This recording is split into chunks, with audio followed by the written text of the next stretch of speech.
మన సంఘము కాలయాపం అయిపోతున్నది. ప్రతి డ్రైవర్ సోదరికి చాలా డిపార్ట్మెంట్ వైజ్ ఇబ్బందులు ఉన్నది.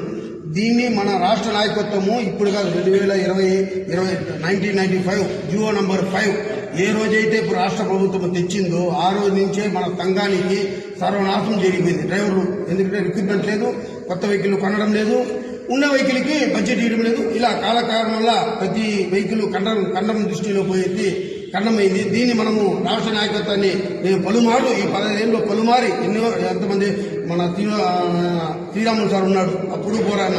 అలా కొండయ్య గారు సార్ వచ్చారు, అప్పుడు పోరాడిన. ఇప్పుడు సంతాన దీని సార్ ఉన్నారు, అప్పుడు పోరాడిన. ఇప్పుడు కొత్తగా రమేష్ సార్ అన్నారు, వాళ్ళు కూడా పోరాడు. ఈ రోజు కూడా వాళ్ళని విజయవాడలో కూర్చోబెట్టిన ఆల్ ఇండియా అధ్యక్షుడు కానీ మన రాష్ట్ర అధ్యక్షుడు రమేష్ గారు కానీ ఇంకో సంస్థ ఎవరికైనా చెప్పడం, మన సంఘము ప్రాణంతో పోయండి, ప్రాణం కోపించండి.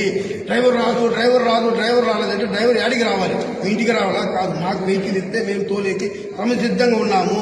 రాత్రి పగులు ప్రతి నిత్యము ఎముడితో పోరాడి మా ప్రాణాలతో చలగాటాడి ఉద్యోగం చేసే ఎవరు అంటే ఒక రథసారి సూర్యుడిని భూమికి ఎంత ఇంపార్టెంటో ఇప్పుడు ప్రధానమంత్రి కూడా మన భారతదేశ రథసారి తింటున్నారు.